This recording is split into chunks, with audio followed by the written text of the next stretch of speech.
नमस्कार दोस्तों, मैं हूं आपके साथ आदित्य वाजपेयी और आप हमारा न्यूज़ चैनल देख रहे हैं आदित्य वाजपेयी। दोस्तों, आज हम बात करने आ रहे केरला विधानसभा चुनाव 2021 के नतीजे के ऊपर। दोस्तों, 2 मई को नतीजे आ चुके हैं और आज हम इसको विस्तार से समझेंगे दोस्तों, इन नतीजों को। इस नतीजे किससे क्या संकेत हुआ दोस्तों, देखा जाए 140 विधानसभा वाले केरला में बम्पर वोटिंग हुई थी दोस्तों। करीबन 70% से ज़्यादा मत पड़े थे दोस्तों।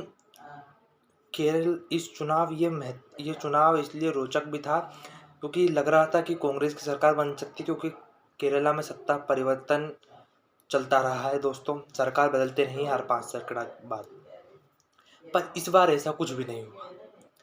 2016 में एलडीएफ की सरकार बनी थी, यानी वाम दलों की, और वो इस बार भी जारी रही।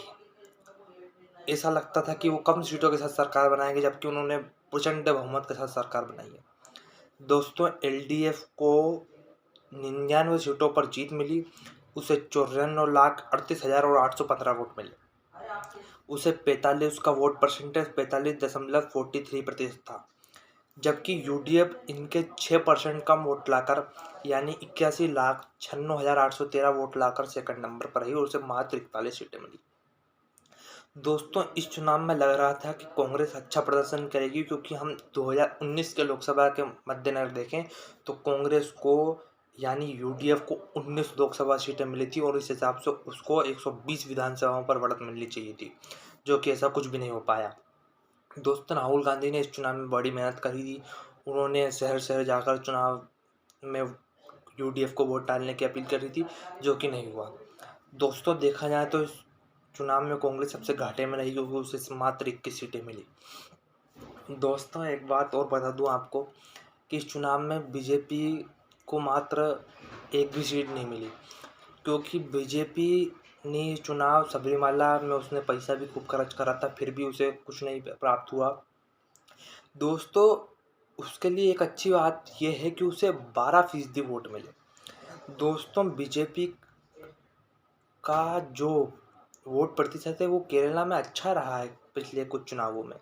2016 का चुनाव देखें, 2019 का चुनाव देखें, पर ये जो वोट प्रतिशत है, वो सीटों में कन्वर्ट नहीं हो पाता है दोस्तों। 12% वोट है उसके, पर उसको एक भी सीट नहीं मिली। क्यों? क्योंकि वो जो 12% वोट है वो एकजुट नहीं हो पाया दोस्तों।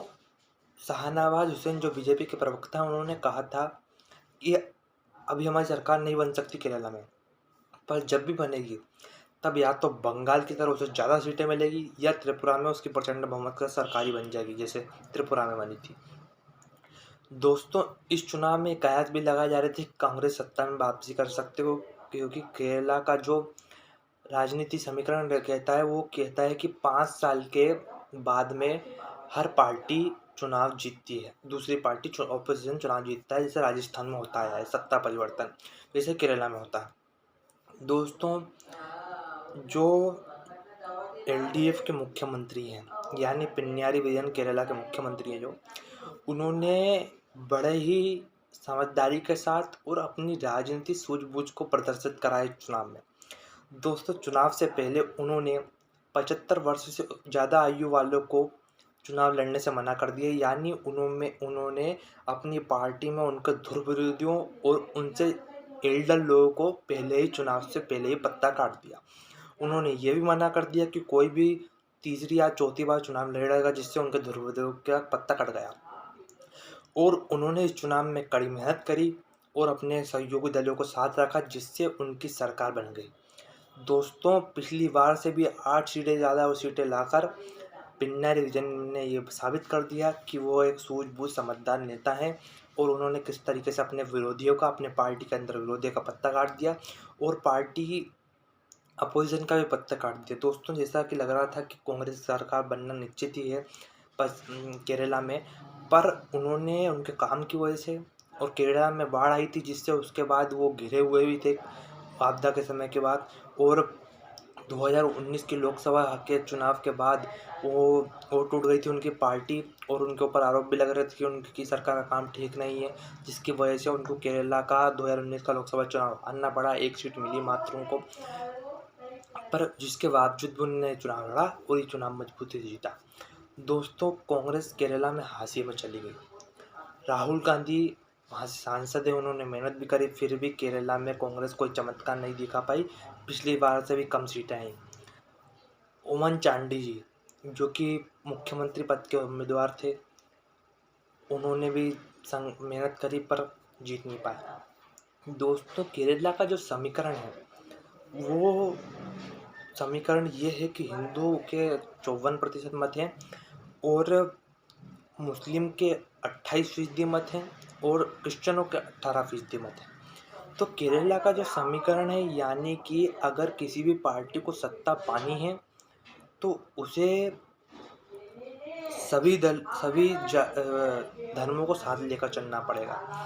जैसे कांग्रेस हिंदुओं को भी साथ लेकर चलती है, मुसलमानों को भी और क्रिश्चियनों को, जिससे वो बार बार केरला में चुनाव जीतती आई है। दोस्तों, बीजेपी का केरला में मजबूत ना हो पाना, इसका ये अहम कारण है कि वहाँ पे जो हिंदू आबादी है वो सिर्फ मात्र 54% है दोस्तों।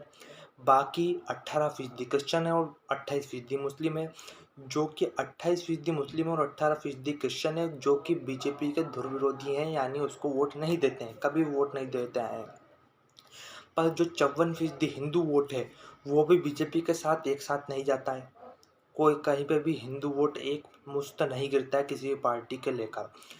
तो बीजेपी केरला में कमाल नहीं दिखा पाती है।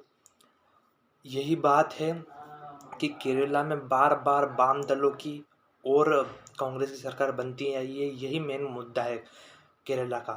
दोस्तों, अगर बीजेपी को अपना संगठन केरला में खड़ा करना है तो उसको बहुत मेहनत करनी पड़ेगी और उसको अपना हिंदू वोट जोड़ कर रखना पड़ेगा और उसको केरला में हिंदू वोट इतना एक मुश्त करना पड़ेगा कि अगर क्रिश्चियन और मुस्लिम मतों एक मुश्त हो जाए तब भी वो जीत जाए। अगर उसने हिंदू वोट एकजुट कर लिए, यानी 54% हिंदू मतदाता को एक मुश्त गिरा लिया अपनी पार्टी में, उनके वोट गिर गए बीजेपी की तरफ, और जो मुस्लिम मत है और क्रिश्चियन मत है, दोस्तों आप जानते ही हैं कि क्रिश्चियन मत और मुस्लिम मत सीपीआईएम में, यूडीएफ में, एलडीएफ में बढ़ता हुआ आया है और बढ़ता हुआ रहेगा। दोस्तों, सारा समीकरण इस चुनाव में हिंदू वोटरों पर निर्भर रहता है कि हिंदू वोटर किस तरफ जाएंगे, क्योंकि मुस्लिम और क्रिश्चियन वोट हमेशा बढ़ता हुआ है सीपीआईएम और कांग्रेस में। पर इस बार हम ये समझते हैं इस बार भी बटा वो वोट, क्योंकि जो दोनों मुख्य दल थे एलडीएफ और यूडीएफ, उनमें सिर्फ 13 लाख वोटों का अंतर था और बीजेपी को 25 लाख वोट मिले। दोस्तों, बीजेपी को संगठन खड़ा करना है तो उसे सबरीमाला मुद्दे को छोड़ देना चाहिए और अपने संगठन के ऊपर ध्यान देना चाहिए। जैसे कि उसने बंगाल में 3 साल के भीतर अपना इतना बड़ा संगठन खड़ा कर दिया कि 2016 में जहाँ उसकी 3 सीट थी, 2019 में उसको 18 लोकसभा सीट मिली। भले ही विधानसभा चुनाव में उसको 77 सीट मिली, क्योंकि उनके पार्टी में कुछ भीतरघात भी हो गया था और उनकी कुछ मिसअंडरस्टैंडिंग भी हो गई थी। तो दोस्तों, ये है केरला विधानसभा चुनाव का विस्तार से विश्लेषण। आपसे आज्ञा लेता हूँ। अपना बहुत ख्याल रखिए और देखते रहिए हमारा न्यूज़ चैनल आदित्य वाजपेयी।